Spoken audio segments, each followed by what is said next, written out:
Nous avons tous un côté sombre dans la vie. Chez certaines personnes, elles ne se réveillent jamais, tandis que d'autres, ils doivent la combattre toute leur vie. Mais qu'advenons-nous lorsque cette part sombre prend toute la place? Des criminels.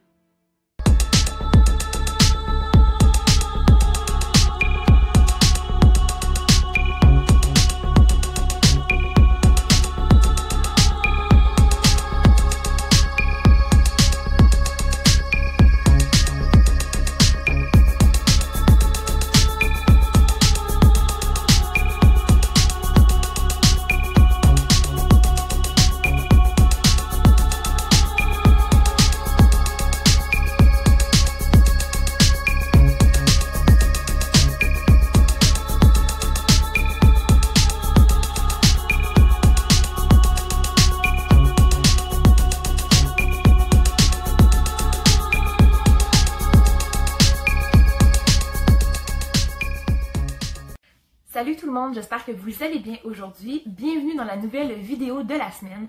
Donc, on va parler d'un sujet qui m'a été demandé. On parle de Charles Starkweather. C'est parti!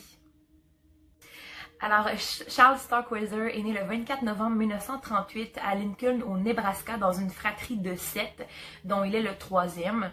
Il y a aussi sa mère qui s'appelle Hélène, qui travaille beaucoup, tandis que Guy, son père, lui, il a de la misère à garder un emploi. Donc, il va travailler par-ci, par-là. Mais c'est pas mal tout. Donc, c'est vraiment Hélène qui doit subvenir aux besoins de la famille. Étant enfant, Charles est vraiment décrit comme un garçon timide, banal, normal. Il aide aux tâches ménagères à la maison avec sa mère et il va souvent à des voyages de pêche avec son père. Donc, il a vraiment une enfance très normale. Il n'y a absolument rien qui pourrait décrypter qu'il va devenir ce qu'il est devenu aujourd'hui, ce pourquoi on le connaît. En fait, son comportement va changer lorsqu'il va rentrer à l'école parce que Charles, en fait, il est né avec une malformation des jambes, donc ça fait que lorsqu'on lui demande de coller ses jambes, ses genoux ne se touchent pas. Donc, ses jambes vont vraiment faire un genre de rond. Et ça fait que ses jambes sont croches et il marche croche, évidemment, aussi. Donc, les autres élèves vont commencer à l'harceler, à l'intimider à cause de ça. Et à l'école, par ses professeurs, il va souvent se faire traiter un peu de, pas d'abruti, mais à peu près ça, parce que il n'y a pas vraiment des bonnes notes à l'école, il participe pas en classe non plus, donc il est vraiment à l'écart et c'est vraiment à cause plus tard qu'on va se rendre compte en fait que Charles souffrait de myopie. Tout simplement, c'est pas parce qu'il n'était pas bon, c'est parce que sa myopie n'a jamais été examinée, il n'a jamais été en examen pour ça. Donc c'est vraiment à cause de ça tout simplement. Mais il va subir beaucoup d'harcèlement et beaucoup d'intimidation, que ce soit des professeurs même, malheureusement, et aussi des élèves. Donc, il va avoir très peu d'amis et il va subir de la violence à l'école. Donc, en fait, pour riposter à cette violence-là, lui aussi, malheureusement, il va commencer à devenir violent. Donc, c'est vraiment à partir de ce moment-là que son comportement va changer. Il va devenir violent. Pour riposter, il va frapper les autres pour se défendre. Et en fait, le personnage va commencer à se créer. En fait, Charles Starkweather s'est créé un personnage tout au long de sa vie. Donc lui, il aimait beaucoup les bandes dessinées avec les cowboys, les super-héros. Et vraiment, il va transmettre ce qu'il voit à la télé ou dans les bandes dessinées un peu dans la vraie vie. Donc il va vraiment se créer un style, côte de cuir, cigarette à la bouche. Et vraiment, les autres personnes, ses autres camarades de classe vont commencer à avoir peur de lui parce qu'il se fâche pour un rien, tout l'énerve, il faut pas le regarder de travers, il faut pas lui dire tel ou tel mot, et vraiment là, son comportement, là, son personnage d'abruti va vraiment ressortir à cette époque-là. Et encore après, en fait, son incarcération à la prison, il y a beaucoup de témoignages qui vont ressortir des gens qui étaient avec lui dans l'école ou même dans sa classe et justement qui vont ressortir ça comme quoi Charles faisait vraiment peur et que son personnage d'abruti faisait peur à tout le monde, même les professeurs. Donc, à l'âge de 19 ans, Charles va occuper son premier emploi qui est celui d'éboueur. Donc, il va parcourir la ville de Lincoln, traversant les petites rues, les ruelles et les boulevards. Et c'est à ce moment-là qu'il va se rendre compte, en fait, qu'il est né de la mauvaise côté, en fait, de la vie, finalement.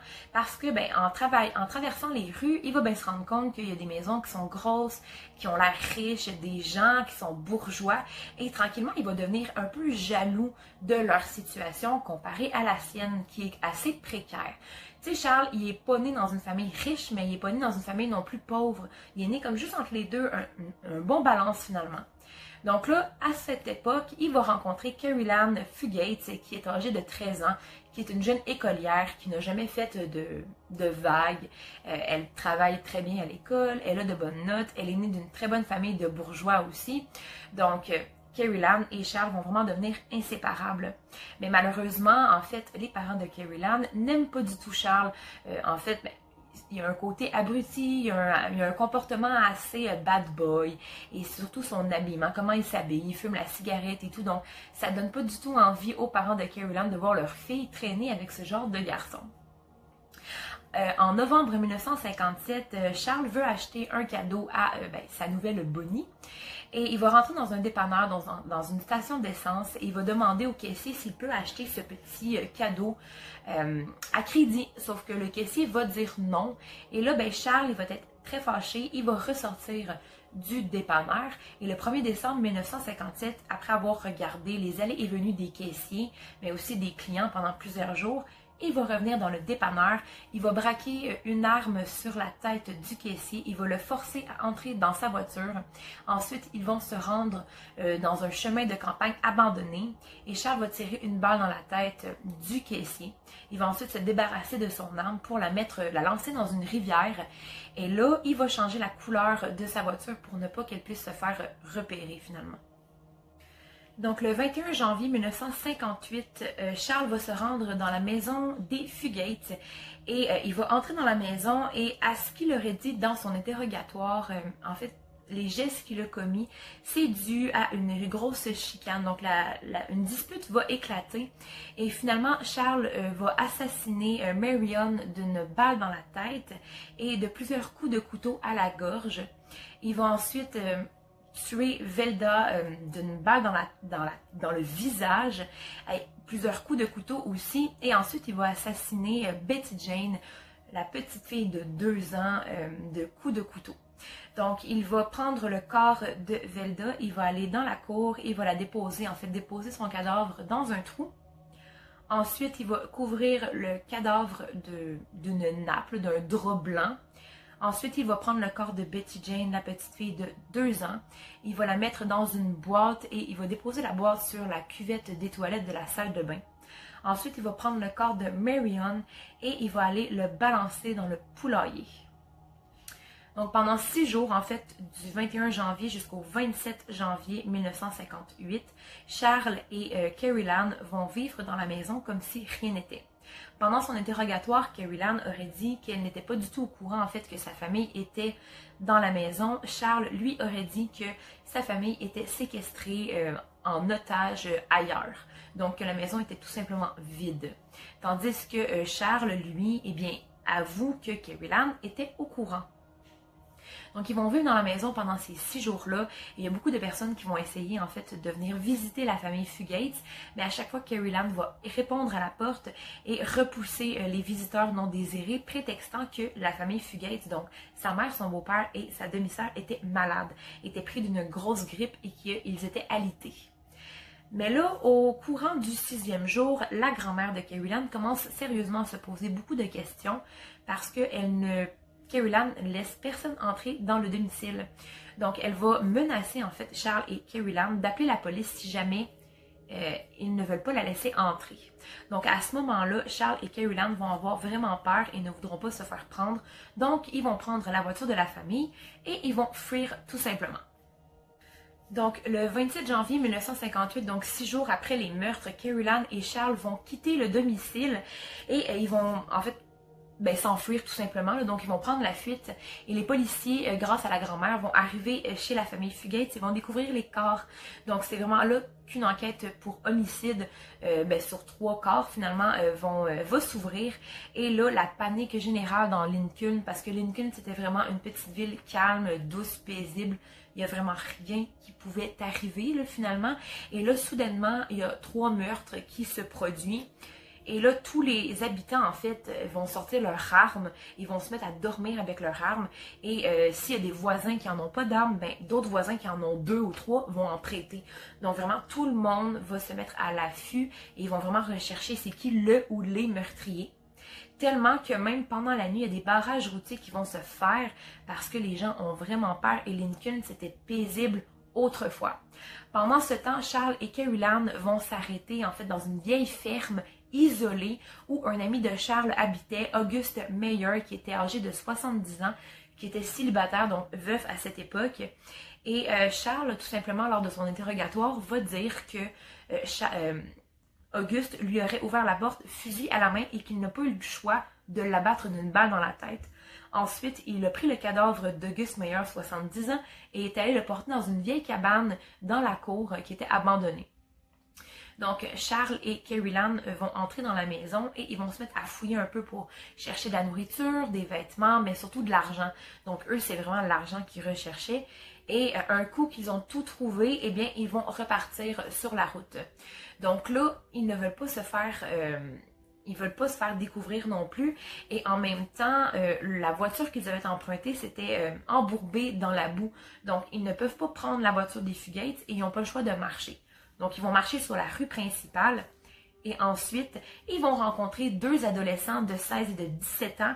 Donc, c'est Bobby Johnson et Carole King, donc âgés de 17 et 16 ans respectivement. Et ils vont faire du pouce. Donc, les deux adolescents, bien gentils, même peut-être naïvement, vont s'arrêter et vont embarquer Caroline et Charles pour leur prêter main. Le lendemain, le corps de Bobby Johnson et de Carole King est retrouvé en fait sur le même terrain que Auguste Meyer. Donc, ils avaient comme rassemblé les trois cadavres. Et le corps de Bobby, en fait, avait été jeté dans un puits. Il avait reçu 6 balles dans la tête et il avait été poignardé. Tandis que le corps de Carole avait été tiré une fois, une seule balle dans la tête et avait été mutilé aux organes génitaux. Donc en même temps, ils vont retrouver le corps d'Auguste Meyer et là, la panique va juste augmenter. Pris de peur, Charles et Caroline vont fuir Lincoln avec la voiture de Bobby et vont se rendre en fait jusqu'à Washington, mais en cours de route, ils vont changer d'idée, ils vont décider de revenir à Lincoln. Donc la même journée, le 27 janvier 1958, Charles et Caroline vont entrer dans un domicile d'une famille de bourgeois où habitait Clara Ward ainsi que son mari et leur femme de ménage Lillian Finkel. Donc ils vont entrer dans le domicile. À 18 h, le mari de Clara va entrer à son tour dans la maison parce qu'il a fini son corps de travail. Et malheureusement pour lui, il va découvrir le cadavre de sa femme qui avait été sauvagement mutilée. Donc elle avait reçu des coups de couteau dans le dos, dans l'abdomen, mais aussi dans la poitrine. Et il va aussi découvrir le cadavre de Lillian Finkel, leur femme de ménage, qui était attachée, les mains ligotées à son lit. Elle avait été poignardée aux mains, aux jambes, aux pieds et au ventre. Et finalement, on va retrouver le cadavre de l'homme tout près en fait de la porte d'entrée qui avait reçu une balle dans la tête et des coups de couteau dans le dos. Donc là, évidemment, la ville de Lincoln se met encore plus en mode alerte et les barrages se font de plus en plus fréquents en fait aux abords de la ville. Tous les villageois en fait vont se mettre, tous les hommes vont se mettre à chercher pendant la nuit, à vraiment faire le tour de toutes les rues pendant la nuit pour voir si on ne trouverait pas le ou les meurtriers. Mais pendant ce temps, malheureusement pour eux, Charles et Caroline sont déjà très loin, donc ils ont pris la voiture des Ward et ont décidé là vraiment d'aller à Washington pour se rendre dans une terre où en fait Charles aimait beaucoup et avait vraiment envie de visiter, dans le Wyoming. Donc finalement, ils vont s'arrêter dans un petit village. C'est en traversant la ville de Douglas pour se rendre au Wyoming, finalement, que, en fait, Caroline et Charles vont se dire, sûrement que la voiture des Ward, vraiment, là, on est capable de la reconnaître à des milles à la ronde et on veut pas se faire prendre. Donc, ils vont s'arrêter, ils vont chercher une voiture à voler et ils vont avoir une qui est stationnée tout près de la rue et ils vont décider, en fait, de la voler, sauf que le petit X, c'est qu'il y a un homme qui dort dedans. Donc, ils vont prendre une arme, l'arme qu'ils ont, et ils vont menacer l'homme pour finalement l'abattre de 9 balles dans la tête. Donc là, ils vont essayer en fait de démarrer le moteur, mais ils sont incapables Par chance, un homme, Joe Sprinkle, c'est un géologue de 29 ans, il a remarqué qu'en fait Charles était incapable de démarrer la voiture, donc il va s'approcher de la voiture et il va lui demander en fait s'il aurait besoin d'aide. Charles va le menacer avec son arme et va lui dire si tu n'es pas capable de démarrer la voiture, je te tue. Donc Joe va essayer de démarrer la voiture. Et en fait, à ce moment-là, Carrie-Lan va descendre de la voiture et elle avait remarqué qu'il y avait une voiture de police pas trop loin. Elle va accourir vers la voiture de police et va dire qu'elle était en otage. « S'il vous plaît, aidez-moi, aidez-moi.